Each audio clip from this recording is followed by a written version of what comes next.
ورحمۃ اللہ وبرکاتہ۔ امید ہے آپ سبھی ایمان اور صحت کی بہترین حالتوں میں ہو گئے۔ الحمدللہ ہم پہلے 3 پاروں کا دورہ کمپلیٹ کر چکے ہیں۔ آج ہم پارہ نمبر 4 کا دورہ جو ہے اس کو سٹارٹ کریں گے، تو آئیے اللہ کے نام کے ساتھ آغاز کرتے ہیں۔ اعوذ باللہ من الشیطان الرجیم، بسم اللہ الرحمن الرحیم۔ رب اشرح لی صدری ویسر لی امری واحلل عقدۃ من لسانی یفقہوا قولی۔ رب زدنا علما۔ پارہ نمبر 4 میں سورہ آل عمران کی آیت 92 سے 200 تک اور سورہ نساء کی آیت 1 سے 23 تک شامل ہیں۔ تو کل ہم نے سورہ آل عمران کا تعارف اور 91 آیت تک اس کی جو تفسیر تھی اس کو ہم نے دیکھ لیا تھا۔ اس میں جو موضوعات ہیں پارہ 4 میں انفاق، اہل کتاب کی سازشیں، غزوہ احد کے اسباق، صبر اور استقامت، عائلی نظام، وراثت اور نکاح کے احکام شامل ہیں۔ تو آئیے پارے کا آغاز کرتے ہیں۔ آیت 92 سے 101 میں بات ہے انفاق اور اہل کتاب کی سازشیں۔ بسم اللہ الرحمن الرحیم، شروع اللہ کے نام سے جو بڑا مہربان نہایت رحم کرنے والا ہے۔ لن تنالوا البر حتی تنفقوا مما تحبون، تم ہرگز بھلائی نہ پا سکو گے جب تک تم ان چیزوں میں سے اللہ کی راہ میں خرچ نہ کرو جنہیں تم پسند کرتے ہو، اور تم جو بھی خرچ کرو گے بے شک اللہ اسے خوب جاننے والا ہے۔ اس موضوع کو ہم نے کل بھی دیکھا تھا کہ جب انسان نے کچھ خرچ کرنا ہے تو اسے چاہیے کہ وہ اچھی چیز خرچ کرے۔ ایسا نہ ہو کہ وہ چیز جو آپ کو خود کو پسند نہیں ہے وہ چیز آپ خرچ کریں، اور تم جو کچھ بھی خرچ کرتے ہو چاہے وہ اچھا ہے چاہے برا ہے، اللہ اس کو خوب جاننے والا ہے۔ بنی اسرائیل کے لیے تمام کھانے حلال تھے سوائے ان چیزوں کے جنہیں تورات نازل ہونے سے پہلے یعقوب نے اپنے اوپر حرام کر لیا تھا۔ اے نبی آپ کہہ دیجئے تم تورات لے آؤ اگر تم اور اسے پڑھو اگر تم سچے ہو۔ تو یہ جو 2 آیتیں ہیں یہ یہود کے اس اعتراض پر نازل ہوئیں کہ انہوں نے نبی کریم صلی اللہ علیہ وسلم سے کہا کہ آپ دین ابراہیمی کے پیروکار ہونے کا دعویٰ کرتے ہیں اور اونٹ کا گوشت بھی کھاتے ہیں، جبکہ اونٹ کا گوشت اور اس کا دودھ دین ابراہیمی میں حرام تھا۔ اللہ تعالیٰ نے فرمایا یہود کا دعویٰ غلط ہے، حضرت ابراہیم علیہ السلام کے دین میں یہ چیزیں حرام نہیں تھی۔ ہاں البتہ بعض چیزیں حضرت یعقوب نے خود اپنے اوپر حرام کر لی تھی، اور وہ یہی اونٹ کا گوشت اور اس کا دودھ تھا، اور اس کی جو وجہ تھی وہ ایک بیماری تھی یا پھر کوئی ان کی نظر تھی جس کی وجہ سے ایسا کیا تھا۔ اس وجہ سے انہوں نے یہ خود اپنے اوپر اونٹ کا گوشت یہود نے اور جو دودھ تھا وہ حرام کر لیا تھا۔ اس کے بعد جس نے اللہ پر جھوٹ باندھا وہی لوگ ظالم ہیں۔ کہہ دیجئے اللہ نے سچ کہا، بس تم ملت ابراہیم کی پیروی کرو جو حق پرست تھا اور مشرکین میں سے تھا۔ بے شک اللہ کا پہلا گھر جو لوگوں کے مقرر کیا گیا وہی جو مکہ میں ہے وہ تمام دنیا کے لیے بڑی برکت اور ہدایت والا ہے۔ اس میں واضح نشانیاں ہیں اور مقام ابراہیم ہے، اور جو اس میں داخل ہو جائے وہ امن والا ہو جاتا ہے۔ اللہ نے ان لوگوں پر بیت اللہ کا حج فرض کیا جو اس کی طرف سفر کرنے کی طاقت رکھتے ہوں، اور جس نے کفر کیا تو بے شک اللہ ساری دنیا سے بے پرواہ ہے۔ اے نبی کہہ دیجئے اہل کتاب تم اللہ کی آیتوں کا انکار کیوں کرتے ہو؟ اللہ اس پر گواہ ہے جو کچھ تم کرتے ہو۔ کہہ دیجئے اے اہل کتاب تم اس شخص کو اللہ کے راستے سے کیوں روکتے ہو جو ایمان لے آیا؟ تم چاہتے ہو کہ وہ ٹیڑھے راستے پر چلیں حالانکہ تم خود اس کے سیدھے راہ پر ہونے کے گواہ ہو۔ یعنی تم دل میں جانتے ہو کہ وہ سیدھے راستے پر ہے، پھر بھی تم چاہتے ہو کہ وہ ٹیڑھے راستے پر چلا جائے، اور تم جو کچھ کرتے ہو اللہ اس سے غافل نہیں۔ اے لوگوں جو ایمان لائے ہو، اگر تم اہل کتاب کے ایک فریق کی بات مانو گے تو وہ تمہارے ایمان لانے کے بعد تمہیں کافر بنا کر چھوڑ دیں گے، اور تم کیسے کفر کر سکتے ہو جبکہ تمہیں اللہ کی آیتیں پڑھ کر سنائی جاتی ہیں۔ یعنی جو انسان اللہ کی آیتوں کو پڑھ رہا ہے سمجھ رہا ہے تو اس کے بعد اسے چاہیے کہ وہ ہدایت حاصل کرے، اللہ سے دعا کرے اور کفر کے راستے سے رک جائے، اور تمہارے اندر اس کا رسول موجود ہے۔ اور جو شخص اللہ کے دین کو مضبوطی سے پکڑ لے تو اسے سیدھے راستے کی طرف ہدایت مل جاتی ہے۔ یہاں اعتصام باللہ کے معنی ہے کہ اللہ کے دین کو مضبوطی سے تھام لینا اور اس کی اطاعت میں کوئی بھی کوتاہی یا کوئی بھی سستی نہ کرنا۔ آگے دیکھتے ہیں آیت 102 سے 109 تک، جس میں بات ہے بہترین امت اور اتحاد کی تاکید۔ اے لوگوں جو ایمان لائے ہو اللہ سے اس طرح ڈرو جس طرح اس سے ڈرنے کا حق ہے، اور تمہیں موت نہ آئے مگر اس حالت میں کہ تم مسلمان ہو، اور اللہ پاک سے دعا کرنی چاہیے کہ اللہ ہمیں حالت ایمان میں اس دنیا سے رخصت کرے، اور سب مل کر اللہ کی رسی کو مضبوطی سے پکڑ لو۔ اللہ کی رسی سے مراد یہاں اللہ کا دین، شریعت اور احکامات ہیں، اور جدا جدا نہ ہو، یعنی تفرقے میں نہ پڑو، تم باہم متحد ہو کر ہو، اور تم اپنے آپ پر اللہ کی اس نعمت کو یاد کرو جب تم ایک دوسرے کے دشمن تھے، پھر اس نے تمہارے دلوں میں الفت ڈال دی اور تم اس کے احسان سے بھائی بھائی بن گئے، اور تم آگ کے گڑھے کے کنارے پر تھے، پھر اس نے تمہیں اس میں گرنے سے بچا لیا۔ اللہ تعالیٰ اسی طرح تمہارے لیے آیتیں بیان کرتا ہے شاید کہ تم ہدایت پاؤ، اور تم میں سے ایک جماعت ایسی ہونی چاہیے جو خیر کی طرف بلائے اور نیک کاموں کا حکم دے اور برے کاموں سے روکے۔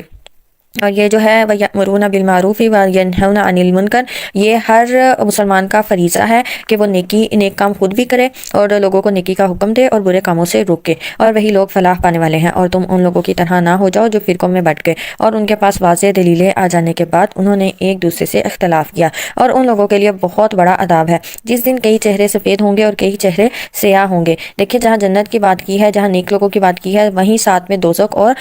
جہنمی لوگوں کا بھی تذکرہ کیا گیا ہے۔ یہ قرآن کا ایک اسلوب ہے کہ جہاں بھی آپ جنت کا تذکرہ دیکھیں گے اس کے ساتھ جہنم کا تذکرہ لازمی دیکھیں گے۔ پھر جن لوگوں کے چہرے سیاہ ہوں گے ان سے کہا جائے گا، کیا تم نے ایمان لانے کے بعد کفر کیا؟ بس اب عذاب چکھو اس کفر کے بدلے جو تم کرتے رہے۔ اور جن لوگوں کے چہرے سفید ہوں گے وہ اللہ کی رحمت میں ہوں گے اور وہ اس میں ہمیشہ رہیں گے، یعنی ان کی نیکی کی وجہ سے، ان کے ایمان کی وجہ سے ان کے چہرے جو ہیں وہ چمک رہے ہوں گے۔ اے نبی، یہ اللہ کی آیتیں ہیں جو ہم آپ کو حق کے ساتھ سناتے ہیں، اور اللہ جہاں والوں پر ظلم کرنے کا کوئی ارادہ نہیں رکھتا، اور اللہ ہی کے لیے ہے جو کچھ آسمانوں میں ہے، جو کچھ زمین میں ہے، اور سب معاملے اللہ ہی کی طرف لوٹائے جاتے ہیں۔ یعنی جتنے بھی معاملات ہیں یا جو بھی تم سوچتے ہو کرتے ہو زمین و آسمان میں، اللہ سے کچھ بھی چھپا ہوا نہیں۔ آیت نمبر 110 سے 120 میں بات ہے مسلمانوں کی فضیلت اور اہل کتاب کی مخالفت۔ کنتم خیر امت اخرجت للناس، تم بہترین امت ہو جو لوگوں کی اصلاح کے لیے پیدا کی گئی ہے۔ تم نیک کاموں کا حکم دیتے اور برے کاموں سے روکتے ہو، اور تم اللہ پر ایمان رکھتے ہو، اور اگر اہل کتاب لے آئیں تو ایمان لے آتے تو ان کے حق میں بہت بہتر ہوتا، ان میں سے بعض ایمان والے بھی ہیں۔ یعنی ایسا نہیں ہے کہ اہل اس کتاب میں سے سبھی لوگ جو ہیں وہ انکار کرنے والے ہیں، بلکہ اہل کتاب میں سے بہت سے ایمان لانے والے بھی ہیں، جیسے حضرت عبداللہ بن سلام رضی اللہ تعالیٰ عنہ جو مسلمان ہو گئے تھے، اور ان کے ساتھی بھی تھے جو ان کے ساتھ جو ہے وہ مسلمان ہوئے تھے، مگر ان کے اکثر نافرمان ہیں، لیکن ان میں سے زیادہ جو ہیں وہ نافرمانی کرنے والے ہیں۔ وہ تمہیں تھوڑی سی ایذا کے سوا ہرگز نقصان نہیں پہنچا سکیں گے، اور اگر وہ تم سے لڑیں تو پیٹ پھیر کر بھاگ جائیں گے اور پھر ان کی مدد نہیں کی جائے گی۔ جو ایمان والا نہیں ہوتا وہ اسی طرح کمزور ہوتا ہے اور پیٹ پھیر کر بھاگ جاتا ہے، وہ جہاں کہیں بھی پائے گئے ان پر ذلت کی مار پڑی۔ خبردار یہ کہ وہ اللہ کی یا لوگوں کی پناہ میں تھے، وہ اللہ کی طرف سے غضب کے حقدار ٹھہرے اور ان پر محتاجی مسلط کر دی گئی۔ یہودیوں پر جو ذلت و مسکنت غضب الہی کے نتیجے میں مسلط کر دی گئی ہے، اس سے وقتی طور پر بچاؤ کی دو صورتیں بیان کی گئی ہیں۔ ایک یہ کہ وہ اللہ کی پناہ میں آ جائیں، جس کا مطلب یہ ہے کہ وہ اسلام قبول کر لیں یا اسلامی مملکت میں جزیہ دے کر ذمہ کی حیثیت سے رہنا قبول کریں۔ دوسری صورت یہ ہے کہ لوگوں کی پناہ کو ان کو حاصل ہو جائے۔ اس کے دو مفہوم بیان کیے گئے ہیں، ایک کہ اسلامی مملکت کی بجائے عام مسلمان ان کو پناہ دیں، جیسا کہ ہر مسلمان کو یہ حق حاصل ہے، اور اسلامی مملکت کے حکمرانوں کو تاکید کی گئی ہے کہ وہ ادنا مسلمان کی دی گئی پناہ کو بھی رد نہ کریں۔ دوسرا یہ کہ کسی بڑی غیر مسلم طاقت کی پشت پناہی ان کو حاصل ہو جائے۔ تو یہ صورتیں جو ہیں یہاں پہ یہ بیان کی گئی ہیں، اور اس طرح سے وہ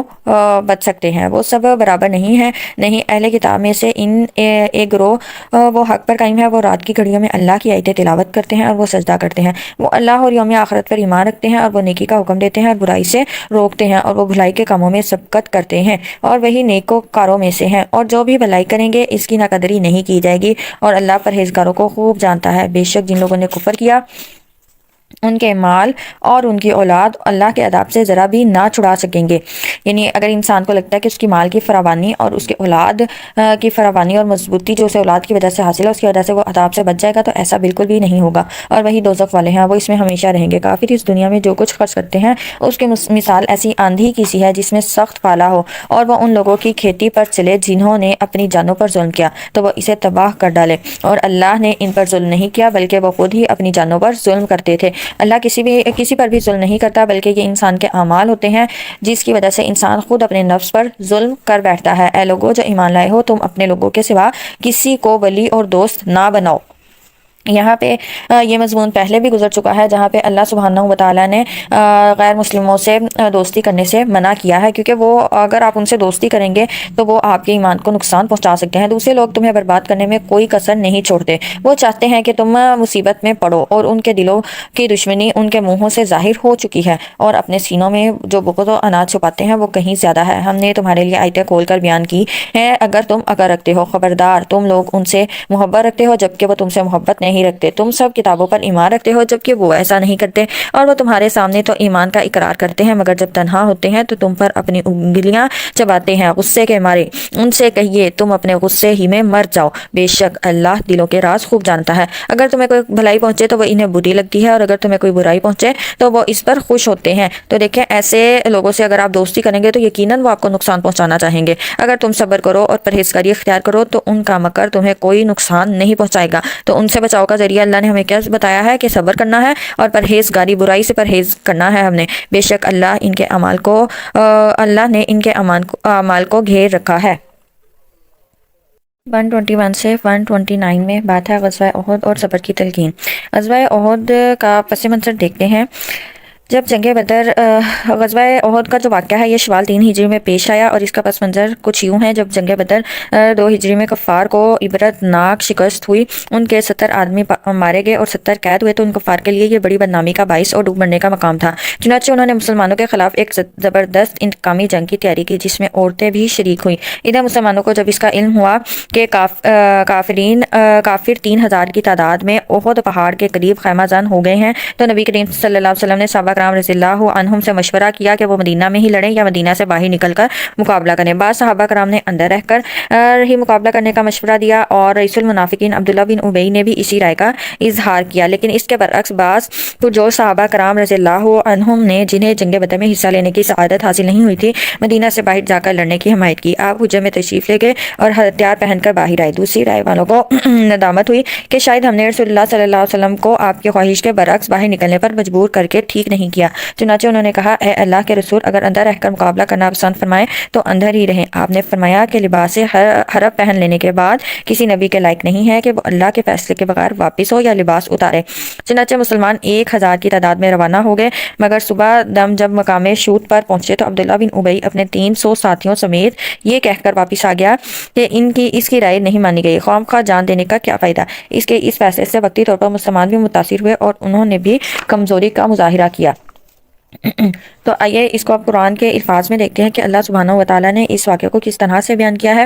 اور اس میں جو واقعات ہوئے، مسلمانوں کی آزمائش ہوئی اور جو غلطیاں ہوئی، ان سب کو دیکھتے ہیں۔ وَإِذْ غَدَوْتَ مِنْ أَهْلِكَ تُبَوِّئُ، اے نبی یاد کریں جب آپ صبح سویرے اپنے گھروں سے روانہ ہوئے اور مومنوں کو جنگ احد کے لیے مورچوں پر بٹھا رہے تھے۔ اللہ اسے خوب سننے والا، خوب جاننے والا ہے۔ جب تمہارے 2 گروہوں نے کم ہمتی دکھانے کا ارادہ کیا، یہاں 2 گروہ سے مراد اوس اور خزرج کا قبیلہ ہے، اور اللہ ان کا دوست تھا، یعنی اللہ کی مدد ان کے ساتھ تھی، اور مومنوں کو اللہ ہی پر بھروسہ کرنا چاہیے۔ اور اللہ نے بدر میں عین اس وقت تمہاری مدد کی جب تم کمزور تھے، یعنی جنگ بدر میں تعداد اور سامان کے لحاظ سے تم بہت کمزور تھے۔ مسلمان صرف 313 تھے، ان کے پاس صرف 2 گھوڑے اور 70 اونٹ تھے، اور باقی سب پیدل تھے۔ تو پھر بھی مسلمانوں نے ہمت دکھائی اور وہ کفار کے 1000 کے لشکر سے جو تھے وہ لڑ گئے، اور اس میں جو انہیں فتح ہوئی تھی وہ اللہ کی مدد کی وجہ سے ہوئی تھی۔ بس تم اللہ سے ڈرو تاکہ تمہیں شکر ادا کرنے کی توفیق ہو۔ اے نبی جب آپ مومنوں سے کہہ رہے تھے کہ کیا تمہارے لیے کافی نہ ہوگا کہ اللہ آسمان سے 3000 فرشتے اتار کر تمہاری مدد کرے؟ کیوں نہیں، اگر تم صبر کرو اور اللہ سے ڈرتے رہو اور دشمن تم پر فوراً چڑھ آئے تو اسی لمحے تمہارا رب 5000 فرشتوں سے تمہاری مدد کرے گا۔ یہاں پہ مسلمان بدر کی جانب صرف قافلہ قریش جو تقریباً نہتا تھا، یعنی ان کے پاس کوئی ہتھیار وغیرہ نہیں تھا، ان پہ چھاپا مارنے گئے تھے، مگر بدر پہنچتے پہنچتے معلوم ہوا کہ مکہ سے مشرکین کا ایک لشکر پورے غیظ و غضب کے ساتھ اور جوش و خروش کے ساتھ چلا آ رہا ہے۔ یہ سن کر مسلمانوں کی صف میں گھبراہٹ، تشویش جو تھی وہ پیدا ہو گئی تھی، تو انہوں نے رب تعالیٰ سے دعا کی تھی۔ اس پر اللہ تعالیٰ نے پہلے 1000 پھر 3000 فرشتے اتارنے کی بشارت دی، اور مزید وعدہ کیا کہ اگر تم صبر و تقوی پر قائم رہے اور مشرکین اسی حالت غیظ و غضب میں آدم کے تو فرشتوں کی یہ تعداد 5000 کر دی جائے گی۔ کہا جاتا ہے چونکہ مشرکین کا جوش و غضب برقرار نہ رہ سکا، بدر پہنچنے سے پہلے ہی ان میں پھوٹ پڑ گئی تھی اور ایک گروہ مکہ پلٹ گیا تھا، اور باقی جو بدر آئے ان میں سے اکثر سرداروں کی لڑائی تھی کہ لڑائی نہ کی جائے، اس لیے حسب بشارت 3000 فرشتے اتارے گئے۔ تو یہ اللہ کی مدد تھی جو اللہ کی طرف سے اتاری گئی تھی مسلمانوں کی مدد کے لیے۔ تمہاری مدد کرے گا جن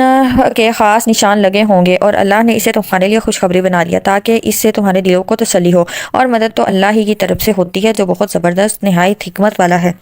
اللہ کا مقصد یہ تھا کہ وہ کافروں کے ایک گروہ کو ہلاک کر دے یا انہیں ذلیل کر دے، پھر وہ نامراد ہو کر لوٹ جائیں۔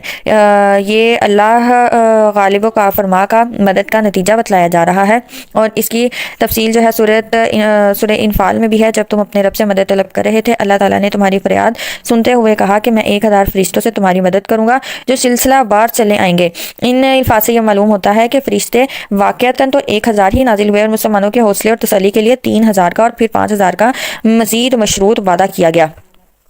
اے نبی، آپ کا اس معاملے میں کچھ اختیار نہیں، اللہ چاہے تو ان کی توبہ قبول کر لے، چاہے تو انہیں عذاب دے، کیونکہ وہ ظالم ہے، اور آسمانوں اور زمین میں جو کچھ ہے اللہ ہی کا ہے، وہ جسے چاہتا ہے بخش دیتا ہے اور جسے چاہتا ہے عذاب دیتا ہے۔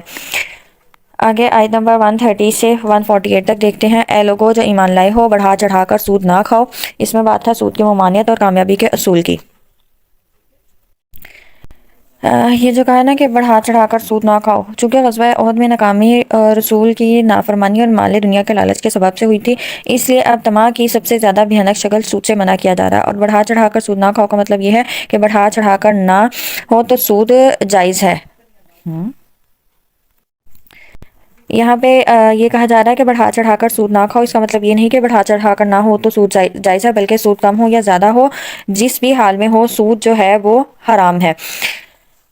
اور اللہ تعالیٰ سے ڈرو تاکہ تمہیں نجات مل سکے، اور اس آگ سے ڈرو جو کافروں کے لیے تیار کی گئی ہے، اور اللہ اور اس کے رسول کی فرمانبرداری کرو تاکہ تم پر رحم کیا جائے، اور اپنے رب کی بخشش اور اس جنت کی طرف دوڑو جس کی چوڑائی آسمانوں اور زمین کے برابر ہے، جو پرہیزگاروں کے لیے تیار کی گئی ہے۔ وہ لوگ جو خوشی اور سختی کے موقع پر اللہ تعالیٰ کی راہ میں خرچ کرتے ہیں اور غصہ پی جانے والے اور لوگوں کو معاف کر دینے والے ہیں، اور اللہ نیکوکاروں کو پسند کرتا ہے۔ اور وہ لوگ جب کوئی برائی کا کام کر بیٹھتے ہیں یا اپنے آپ پر ظلم کر گزرتے ہیں تو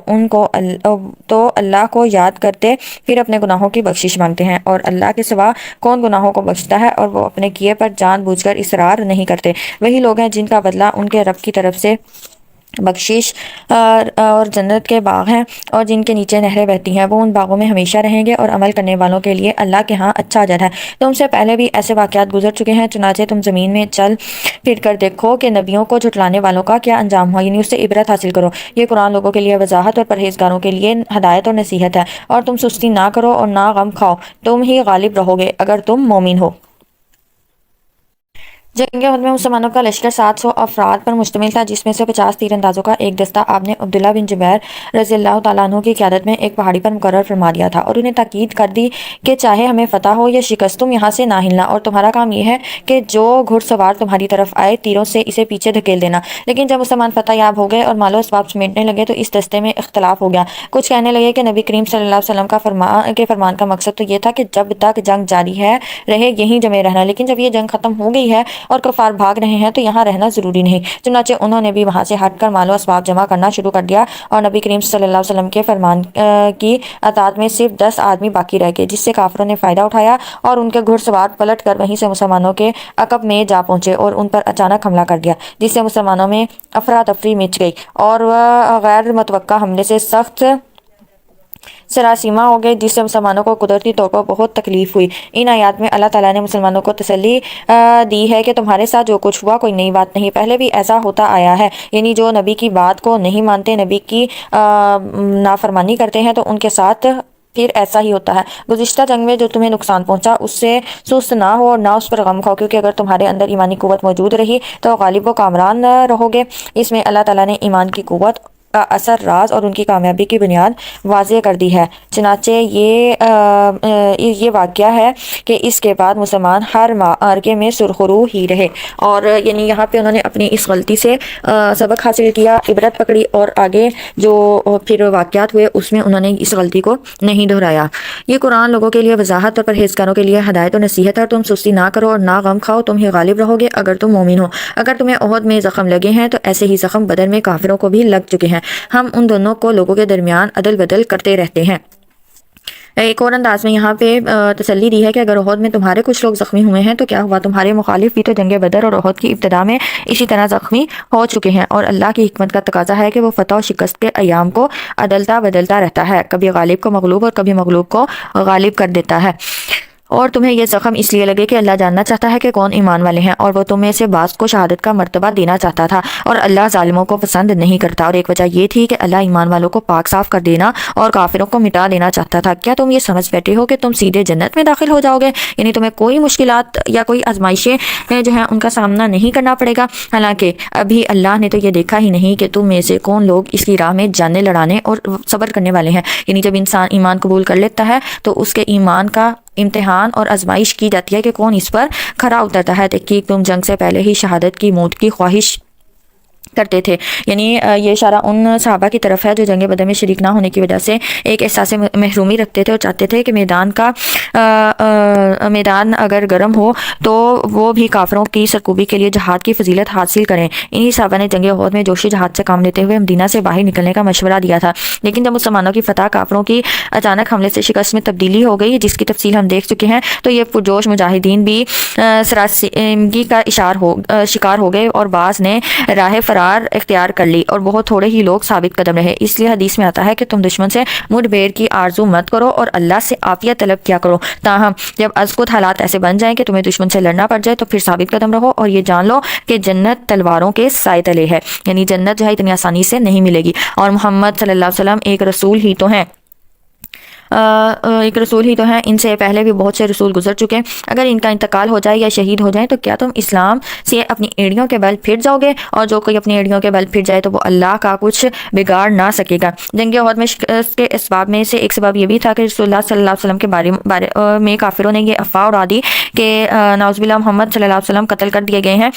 مسلمانوں میں جب یہ خبر پھیلی تو اس سے بعد مسلمانوں کے حوصلے پست ہو گئے اور لڑائی میں پیچھے ہٹ گئے، جس پر یہ آیت نازل ہوئی کہ نبی کا کافروں کے ہاتھوں قتل ہو جانا یا اس پر موت کا وارد ہو جانا کوئی نئی بات تو نہیں ہے، پچھلے انبیاء بھی قتل اور موت سے ہمکنار ہو چکے ہیں، اگر آپ بھی بالفرض اس سے دوچار ہو جائیں تو کیا تم اس دین سے ہی پھر جاؤ گے؟ یاد رکھو جو پھر گیا وہ اپنا ہی نقصان کرے گا، اللہ کا کچھ بگاڑ نہیں سکتے۔ اور نبی کریم صلی اللہ علیہ وسلم کے سانحہ وفات کے وقت جب حضرت عمر رضی اللہ عنہ کی شدت جذبات میں وفات نبی کا انکار کر رہے تھے تو حضرت ابو بکر صدیق رضی اللہ عنہ نے نہایت حکمت سے کام لیتے ہوئے منبر رسول کے پہلو میں کھڑے ہو کر انہی آیات کی تلاوت کی، جس سے حضرت عمر رضی اللہ تعالیٰ عنہ بھی متاثر ہوئے، انہیں محسوس ہوا کہ یہ آیات ابھی اتری ہیں، یعنی ثابت قدم رہنے کا یہاں پہ جو ہے وہ تلقین کی گئی ہے، اور اللہ شکر ادا کرنے والوں کو اچھی جزا دے گا۔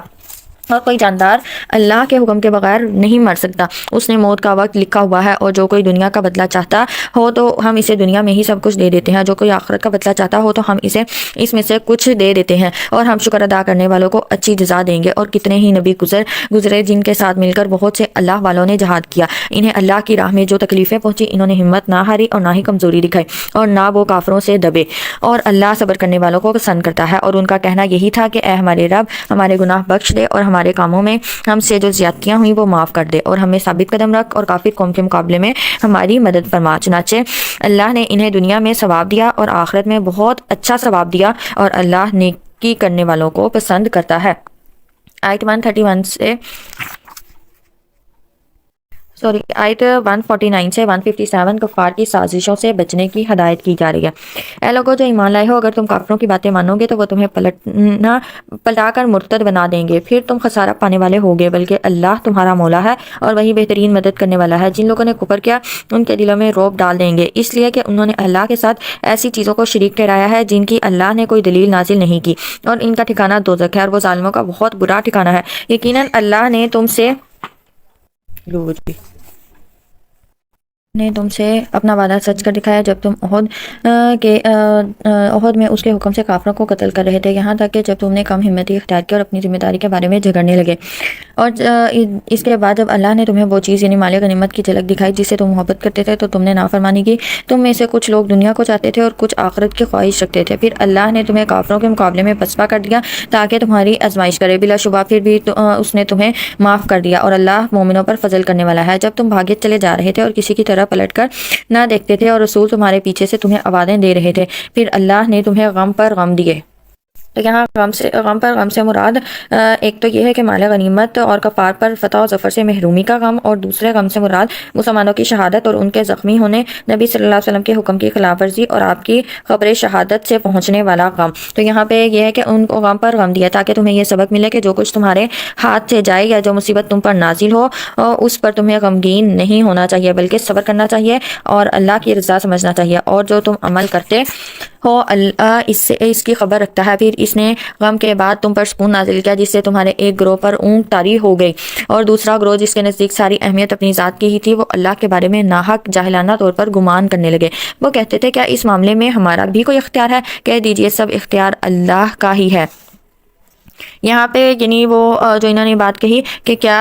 اس میں ہمارا بھی کوئی اختیار ہے، یعنی کیا اب ہمارے لیے اللہ تعالیٰ کی طرف سے کسی فتح و نصرت کا امکان ہے، یا یہ کہ ہماری بھی کوئی بات چل سکتی یا مانی جا سکتی ہے، یعنی اس طرح کا انہوں نے رویہ اختیار کیا۔ وہ اپنے دلوں میں وہ بات چھپاتے ہیں جو آپ صلی اللہ علیہ وسلم کے سامنے ظاہر نہیں کر سکتے۔ وہ کہتے ہیں کہ اگر اس معاملے میں ہمارا بھی کچھ اختیار ہوتا تو ہم یہاں نہ مارے جاتے۔ کہہ دیجئے اگر تم اپنے گھروں میں ہوتے تو جن کی قسمت میں قتل ہونا لکھا تھا وہ اپنی قتل گاہوں کی طرف ضرور نکل آتے، اور یہ اس لیے ہوا کہ جو کچھ تمہارے سینوں میں ہے اللہ اسے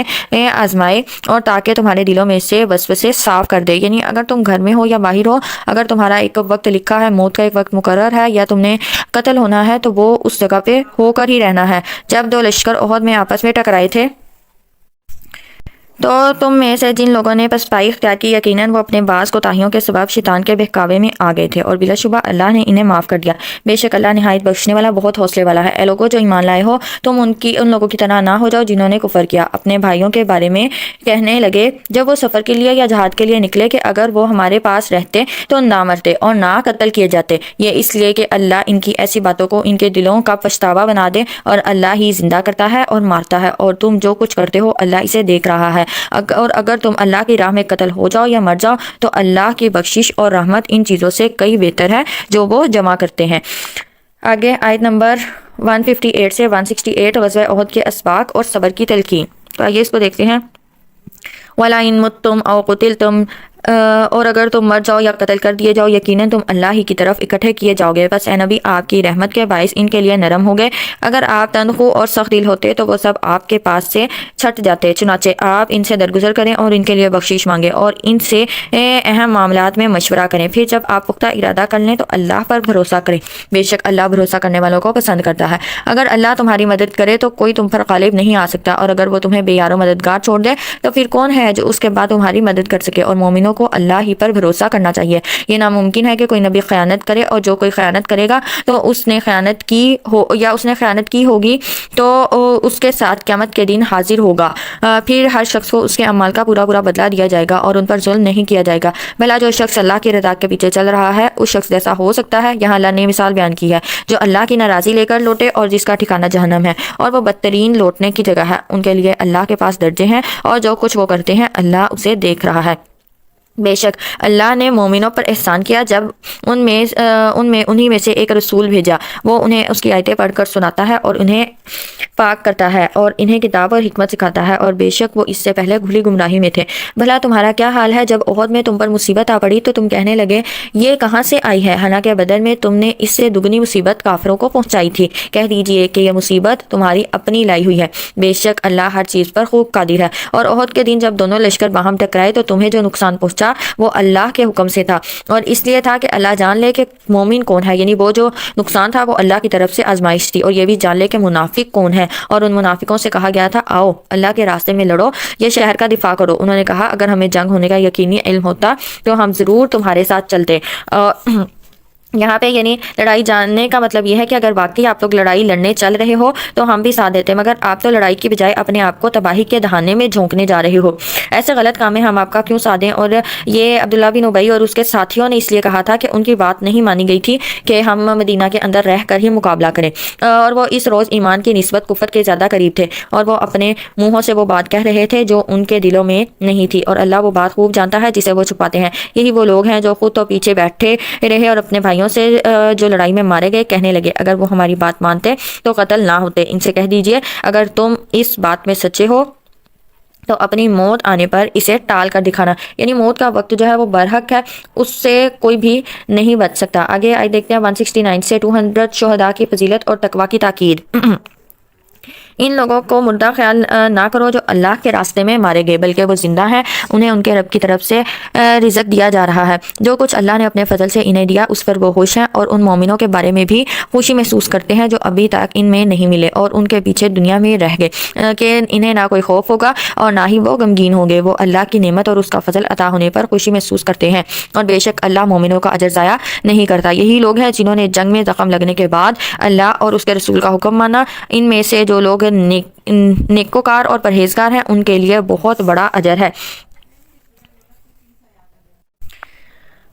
انہی سے لوگوں نے کہا تھا کہ تمہارے خلاف ایک بڑی فوج جمع ہوئی ہے، پس تم ان سے ڈرو۔ تب اس بات نے ان کے ایمان میں اضافہ کر دیا، اور انہوں نے کہا ہمیں اللہ کافی ہے اور وہ بہت اچھا کارساز ہے۔ پھر وہ اللہ کی نعمت اور فضل کے ساتھ لوٹے، انہیں کوئی نقصان نہ پہنچا، اور انہوں نے پیروی کی اللہ کی رضا کی، اور اللہ بہت بڑے فضل والا ہے۔ یہ تو شیطان ہی ہے جو اپنے دوستوں سے ڈراتا ہے، بس تم ان سے نہ ڈرو اور صرف مجھ ہی سے ڈرو اگر تم مومن ہو۔ اور اے نبی، جو لوگ کفر میں تیزی دکھاتے ہیں ان کی سرگرمیاں آپ کو غمگین نہ کریں، بے شک وہ اللہ کا کچھ نہیں بگاڑ سکیں گے۔ اللہ چاہتا ہے کہ ان کے لیے آخرت میں کوئی حصہ نہ رکھے، یعنی ایسے لوگوں کا جو دنیا میں کفر میں آگے نکل جاتے ہیں تو ان کا آخرت میں کوئی حصہ نہیں ہے، اور ان کے لیے بہت بڑا عذاب ہے۔ بے شک جن لوگوں نے ایمان کے بدلے کفر خرید لیا وہ اللہ کا کچھ نہیں بگاڑ سکیں گے، اور ان کے لیے دردناک عذاب ہے۔ جن لوگوں نے کفر کیا وہ ہرگز یہ خیال نہ کریں کہ ہم انہیں جو ڈھیل دیتے ہیں وہ ان کے لیے بہتر ہے، ہم تو صرف اس لیے ڈھیل دیتے ہیں کہ وہ گناہ میں بڑھ جائیں، اور ان کے لیے رسوا کرنے والا عذاب ہے۔ اللہ مومنوں کو اس حالت میں ہرگز نہ رہنے دے گا جس میں تم اس وقت ہو، یہاں تک کہ وہ پاک کو ناپاک سے علیحدہ کر دے۔ یہاں پہ اللہ نے یہ بتایا ہے کہ ابتلا کی بھٹی میں ضرور گزارتا ہے اللہ تاکہ اس کے دوست واضح اور دشمن ذلیل ہو جائیں، مومن صابر منافق سے الگ ہو جائے، جس طرح احد میں اللہ تعالیٰ نے اہل ایمان کو آزمایا جس سے ان کے ایمان، صبر و ثبات اور جذبہ اطاعت کا اظہار ہوا، اور منافقین نے اپنے اوپر جو نفاق کا پردہ ڈال رکھا تھا وہ بے نقاب ہو گیا۔ تو اس لیے اللہ جو ہے وہ آزماتا رہتا ہے، اور نہ اللہ کا یہ طریقہ ہے کہ وہ تم پر غیب ظاہر کر دے، کیونکہ غیب کا علم صرف اللہ کے پاس ہے، لیکن اللہ اپنے رسولوں میں سے جسے چاہتا ہے غیب کی باتیں بتانے کے لیے چن لیتا ہے۔ بس تم ایمان لاؤ اور اللہ اور اس کے رسولوں پر، اگر تم ایمان لاؤ گے اور پرہیزگاری اختیار کرو گے تو تمہارے لیے بہت بڑا اجر ہے۔ اور جن لوگوں کو اللہ نے اپنے فضل سے بہت کچھ دیا ہے اور وہ اس میں سے کنجوسی کرتے ہیں تو وہ اس بخل کو اپنے لیے ہرگز بہتر نہ سمجھے، بلکہ وہ ان کے لیے بہت برا ہے۔ جس مال میں انہوں نے کنجوسی کی، قیامت کے دن اسی کہ انہیں توق پہنائے جائیں گے، اور آسمانوں اور زمین کی ملکیت اللہ ہی کی ہے، اور تم جو کچھ کرتے ہو اللہ اس سے خوب باخبر ہے۔ اللہ نے ان لوگوں کی بات سن لی جنہوں نے کہا اللہ فقیر ہے اور ہم مالدار ہیں۔ یہاں یہ جب اللہ تعالیٰ نے یہ سورہ بقرہ میں بھی ہم پڑھ کے آئے ہیں کہ اللہ نے یہ فرمایا تھا من ذا الذی یقرض اللہ قرضا حسنا، کون ہے جو اللہ کو قرض حسنا دے؟ تو یہود نے کہا ہے محمد تیرا رب فقیر ہو گیا ہے اور اپنے بندوں سے قرض مانگ رہا ہے، جس پر اللہ تعالیٰ نے یہ آیت نازل فرمائی کہ اللہ جو ہے اللہ کے خزانے میں کوئی کمی نہیں آئی، بلکہ اللہ جو ہے وہ یہ چاہتا ہے کہ وہ تمہارے مال کو پاک کر دے۔ یقیناً ان کی یہ بات ہم لکھ لیں گے، اور جو وہ نبیوں کے کو ناحق قتل کرتے رہے وہ بھی ان کے اعمال نامے میں درج ہے، اور قیامت کے دن ہم ان سے کہیں گے اب جلانے والے عذاب کا مزہ چکھو، یہ تمہارے ہاتھوں کی کمائی کا بدلہ ہے، اور بے شک اللہ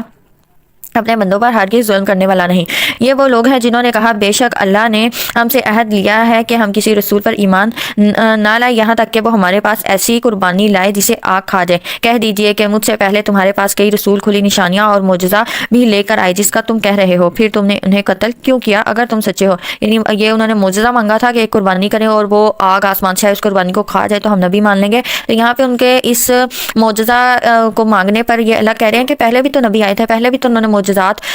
جو تھے وہ دکھائے تھے، کھلی نشانیاں دکھائی تھی اللہ کی طرف سے، تو تب تم ایمان کیوں نہیں لے کر آئے تھے؟ اگر تم تب ایمان نہیں لائے تھے تو تم اب ایمان نہیں لاؤ گے۔ اے نبی پھر اگر وہ آپ کو جھٹلاتے ہیں تو آپ سے پہلے کئی رسول جھٹلائے گئے تھے جو کھلی نشانیاں، صحیفے اور روشن کتاب لے کر آئے تھے۔ ہر کوئی موت کا ذائقہ چکھنے والا ہے، یعنی ہر کسی کو مرنا ہے، اس دنیا میں کوئی بھی چیز جو ہے وہ ہمیشہ کے لیے نہیں رہے گی، یہ دنیا فانی ہے۔ بے شک قیامت کے دن تمہیں پورے پورے اجر دیے جائیں گے، پھر جسے آگ سے دور رکھا گیا اور جنت میں داخل کر دیا گیا تو یقیناً وہ کامیاب ہو گیا، اور دنیا کی زندگی تو دھوکے کا ہی سامان ہے۔ البتہ تمہیں تمہارے مالوں اور تمہاری جانوں کے بارے میں ضرور آزمایا جائے گا، اور تم ان لوگوں سے جنہیں تم سے پہلے کتاب دی گئی اور ان لوگوں سے جنہوں نے شرک کیا ضرور تکلیف دینے والی باتیں سنو گے، اور اگر تم صبر کرو اور پرہیزگاری اختیار کرو تو بے شک یہ بڑی ہمت کا کام ہے۔ اور جب اللہ نے ان لوگوں سے عہد لیا جنہیں کتاب دی گئی تھی کہ تم اسے لوگوں کے سامنے ضرور بیان کرو گے اور اسے ہرگز نہیں چھپاؤ گے، پھر انہوں نے اس عہد کو پس پش ڈال دیا اور اسے تھوڑی قیمت پہ بیچ ڈالا، پھر کس قدر بری ہے جو وہ قیمت وصول کر رہے ہیں۔ یہ لوگ جو اپنے کرتوت پر پرجوش ہیں اپنے کرتوت پر خوش ہیں اور چاہتے ہیں کہ جو انہوں نے کیا اس پر بھی ان کی تعریف کی جائے۔ آپ یہ نہ سمجھیں کہ وہ عذاب سے چھوٹ جائیں گے، ان کے لیے دردناک عذاب ہے، اور اللہ ہی کے لیے ہے آسمانوں اور زمین کی حکومت، اور اللہ ہر چیز پر خوب قادر ہے۔ بے شک آسمانوں اور زمین کی پیدائش اور رات دن کے اختلاف میں عقل مندوں کے لیے نشانیاں ہیں۔ جو لوگ کھڑے بیٹھے اور اپنے پہلو پر اللہ کو یاد کرتے ہیں اور آسمانوں اور زمین کی پیدائش میں سوچ وچار کرتے ہیں، وہ کہتے ہیں اے ہمارے رب، تو نے یہ سب کچھ بے فائدہ پیدا نہیں کیا، تو پاک ہے، بس تو ہمیں آگ کے عذاب سے بچا۔ اے ہمارے رب، بے شک جسے تو آگ میں داخل کرے یقیناً اسے تو نے رسوا کر دیا، اور ظالموں کا کوئی مددگار نہیں۔ اے ہمارے رب، بے شک ہم نے ایک پکارنے والے کو سنا، وہ ایمان کی طرف بلاتا ہے، یہ کہ اپنے رب کی طرف ایمان لاؤ، ہم تو ایمان لے آئے۔ اے ہمارے رب، بس تو ہمارے گناہ بخش دے اور ہم سے ہماری برائیاں دور کر دے، اور ہمیں نیک لوگوں کے ساتھ فوت کر۔ اے ہمارے رب، اور ہمیں وہ چیز دے جس کا تو نے اپنے رسولوں کے ذریعے ہم سے وعدہ کیا تھا، اور ہمیں قیامت کے دن رسوا نہ کرنا، بے شک تو وعدے کی خلاف ورزی نہیں کرتا۔ پھر ان کے رب نے ان کی دعا قبول کی کہ تم میں سے کسی عمل کرنے والے کا عمل ضائع نہیں کروں گا، خواہ کوئی مرد ہو یا عورت، پھر تم آپس میں ایک دوسرے کے ہم جنس ہو۔ پھر جن لوگوں نے ہجرت کی اور انہیں ان کے گھروں سے نکال دیا گیا اور انہیں میری راہ میں تکلیفیں دی گئی اور انہوں نے جہاد کیا اور وہ قتل ہوئے، تو میں ضرور ان کی برائیاں ان سے دور کر دوں گا، اور یقیناً انہیں ایسے باغوں میں داخل کروں گا جن کے نیچے نہریں جاری ہیں۔ یہ اللہ کی طرف سے ثواب بدلہ ہوگا اور اللہ ہی کے پاس بہترین ثواب ہے۔ جن لوگوں نے کفر کیا ان کا شہر میں چلنا پھرنا آپ کو دھوکے میں نہ ڈال دے، یہ تھوڑا سا فائدہ ہے، پھر ان کا ٹھکانہ جہنم ہے اور وہ برا ٹھکانہ ہے۔ لیکن جو لوگ اپنے رب سے ڈرتے رہے ان کے لیے ایسے باغ ہیں جن کے نیچے نہریں جاری ہیں، وہ ان میں ہمیشہ رہیں گے، کہ اللہ کی طرف سے مہمانی ہے، اور جو اللہ کے پاس ہے وہ نیک لوگوں کے لیے بہتر ہے۔ اور بے شک اہل کتاب میں سے بعض ایسے بھی ہیں جو اللہ پر اور جو کچھ تمہاری طرف سے نازل کیا گیا ہے اور جو کچھ ان کی طرف نازل کیا گیا اس پر ایمان لاتے ہیں، اور وہ اللہ کے سامنے جھکنے والے ہیں، وہ اللہ کی آیتیں تھوڑی قیمت کے بدلے نہیں بیچتے، وہی ہیں جن کا اجر ان کے رب کے پاس ہے، بے شک اللہ جلد حساب لینے والا ہے۔ اے لوگوں جو ایمان لائے ہو، صبر سے کام لو اور ثابت قدم رہو اور مورچوں پر ڈٹے رہو، اور اللہ سے ڈرو تاکہ تم فلاح پا جاؤ۔ صبر کرو یعنی طاعات کے اختیار کرنے اور شہوات و لذات کے ترک کرنے میں اپنے نفس کو مضبوطی اور ثابت قدم رکھو، اور جنگ کی شدتوں میں دشمن کے مقابلے میں ڈٹے رہو، یہ صبر کی سخت ترین صورت ہے، اس لیے اس کو علیحدہ سے بیان فرمایا۔ تو یہاں پہ ہماری جو صورت آل عمران ہے وہ مکمل ہوئی۔ اللہ پاک سے دعا کرتے ہیں کہ اس میں ہم نے جو چیزیں سیکھی اللہ پاک اس پر عمل کرنے کی توفیق عطا فرمائے، آمین ثم آمین۔ اپنا بہت سارا خیال رکھیے گا، انشاءاللہ پھر ملاقات ہوگی۔ السلام علیکم ورحمۃ اللہ وبرکاتہ۔